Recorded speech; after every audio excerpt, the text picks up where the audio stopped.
Hello, hi, welcome once again to M5's English language learning program, Let's Speak English. I'm Gav Duncan and I'm here on your TV to help you learn English. Now, are you sitting comfortably? Yes? Good. And are you ready for today's lesson? Yes? Good. Okay, well let's learn English together. Hi, good afternoon. Hello and welcome. Welcome to day 3 of the revision extravaganza. Yes, that's right. This is day 3 of week 51. This is the 3rd day of our 2nd mega revision. Sorry, I'll do that again. Mega revision part 2. Yes, that's right, my chickens of the forest. We're up to our elbows in revision. And so, with no further delay,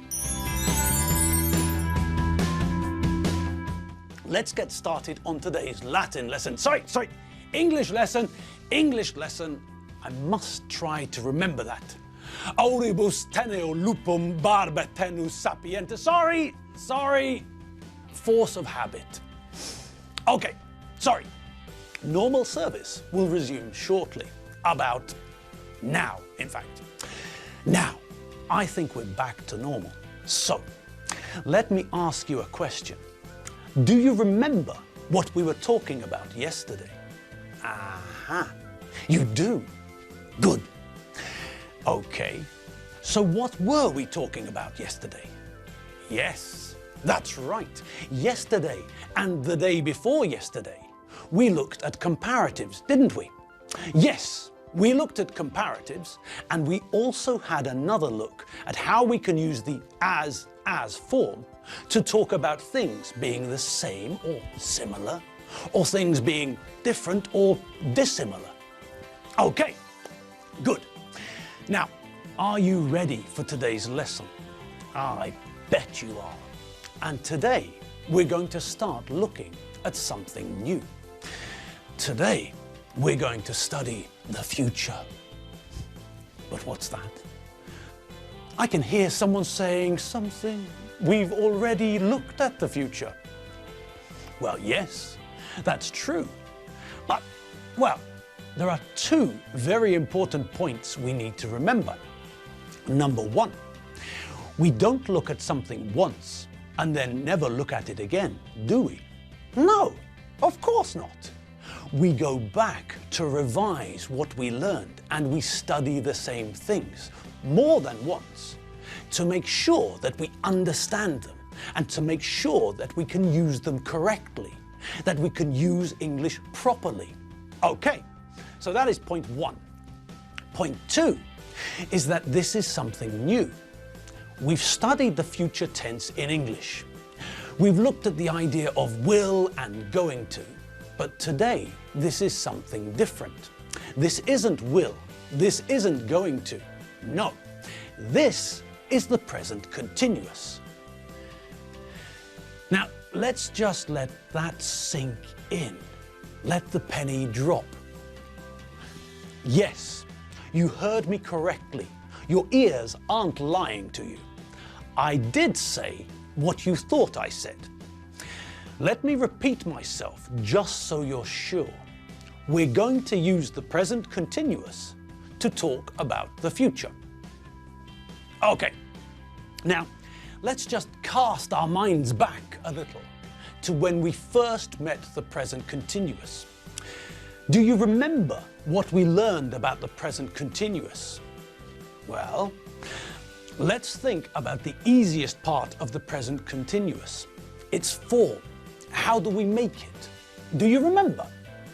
Well, it's simple. The present continuous is the verb to be and the ing form of a verb. I'm talking, you're running, he's watching TV, for example. Simple, isn't it? The only 2 places where we have to be careful are where? That's right. The first place we have to be careful is with the verb to be. The first person singular and the third person singular forms of the verb to be are different. All the other forms are the same. Are, you are, we are, you are, and they are. But the first person singular is I am, and the third person singular is he, she, it is. Okay, we know that we normally use the short version.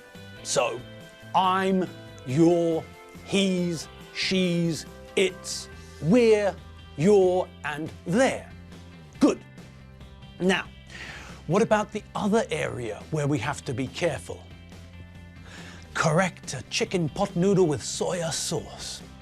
We have to be a little bit careful with the spelling of the ing form. Now, we know about English spelling changes for nouns in the plural.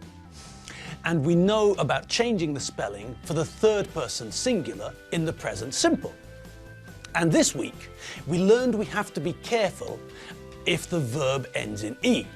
If the verb ends in an E, like, for example, make or drive or bake, then we remove the E before we add ing. It's not making, it's making. It's not driving, it's driving. And it's not baking, it's baking. Okay, so we know the first area where we have to be careful. If the verb ends in E, we remove the E before adding ing. Good. Now, are there any other places we have to be careful? Yes, there's another rule we need to remember. If the verb ends in ie, then we replace the ie with ying. The baby's not lying on the bed, it's lying on the bed. The tree is not dying, it's dying. And what's the third rule we have to remember? That's right. If the verb ends in vowel plus consonant, the last letter is doubled. You're sitting down. He's swimming. We're running. Okay. So that's the positive form of the present continuous. Great. Now, what do we need to look at next? Correct, the bing bong batwanga. We need to think about the negative form. And what's the word we're going to see? Yes, that's right. The word we always see when we make a negative is not. Okay, so where do we put not? Well, you probably recall that we do the same thing that we do with have got. When we want to make a negative sentence using have got, we put not in the middle. Have got becomes have not got, or haven't got, because we all prefer the short version, don't we? Okay, well, like have got, we do a similar thing when we want to make the present continuous negative. We put not in the middle, between the verb to be and the ing form of the verb. I'm water skiing becomes I'm not water skiing. I'm dancing like a drunk gibbon becomes I'm not dancing like a drunk gibbon.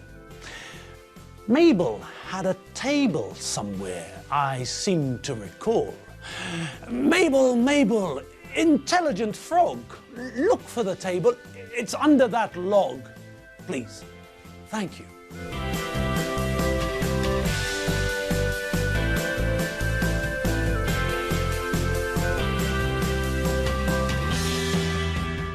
Okay, great. Thank you, Mabel. So, we know the positive and the negative form of the present continuous, but what's all this nonsense about using the present continuous to talk about the future? Well, I'll tell you, and it isn't nonsense. No, Aquila non captat muscas, as Julius Caesar used to say. Probably. Okay, so, until now, we saw that we use the present continuous for something which is happening now. I'm talking. You're watching telly. Chobber is recording the sounds I'm making. Petty is recording my moving image. Muddy is... well, I'm not sure, but it's very important. Okay, but we also use the present continuous for the future, for tomorrow or next week, for example. I'm playing squash tomorrow. Alfredo's not working next week. Now, if we look at those two examples, we can see that there's a plan. I've got a plan to play squash tomorrow. Alfredo's arranged to have next week off.